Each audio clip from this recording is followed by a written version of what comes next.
সম্প্রতি পাকিস্তানের বেলুচিস্তান প্রদেশে আবারও বড় ধরনের সংঘাত শুরু হয়েছে। পুলিশ ও সেনাবাহিনীর উপর একের পর এক হামলা, নিরাপত্তা সদস্যদের নিহত হওয়া এবং পাল্টা সামরিক অভিযানে পরিস্থিতি অনেকটাই উত্তপ্ত।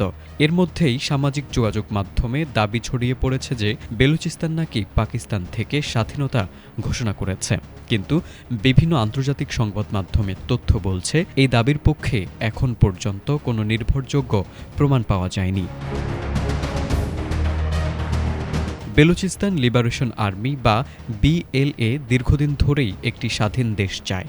তারা বিভিন্ন সময়ে হামলা চালিয়ে নিজেদের অবস্থান জানান দিলেও এখন পর্যন্ত তারা পুরো প্রদেশের নিয়ন্ত্রণ নিতে পারেনি। পাকিস্তানের প্রশাসন, সেনাবাহিনী এবং প্রাদেশিক সরকার এখনও বেলুচিস্তানে কার্যকরভাবে কাজ করছে। তাই বেলুচিস্তান ইতোমধ্যেই স্বাধীন এমন কথা বাস্তবতার সঙ্গে মিল নেই।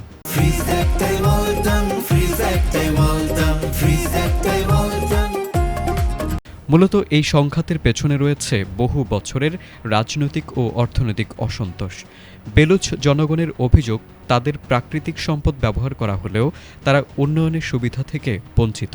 এছাড়া গুম, মানবাধিকার লঙ্ঘন এবং রাজনৈতিক অধিকার নিয়ে দীর্ঘদিন ধরে বিতর্ক রয়েছে। অন্যদিকে পাকিস্তান সরকারের দাবি তারা উন্নয়নের জন্য কাজ করছে এবং সশস্ত্র গোষ্ঠীগুলোই অস্থিতিশীলতা সৃষ্টি করছে। এই সংকটে আরেকটি গুরুত্বপূর্ণ বিষয় হল চীনের বিনিয়োগ। বেলুচিস্তানের গদর বন্দর এবং চীন পাকিস্তান অর্থনৈতিক করিডোর বা সিপেকের কারণে অঞ্চলটি কৌশলগতভাবে খুবই গুরুত্বপূর্ণ। লিবারেশন আর্মি একাধিকবার চীনা প্রকল্প ও কর্মীদের লক্ষ্য করে হামলা চালিয়েছে। ফলে এই সংঘাত শুধু পাকিস্তানের অভ্যন্তরীণ বিষয় নয়, আন্তর্জাতিকভাবেও গুরুত্ব পাচ্ছে।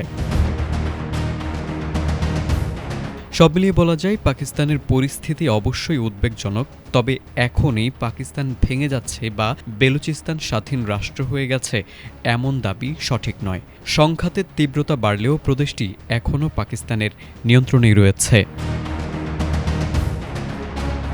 তারেক আজিজ, এটিএন বাংলা।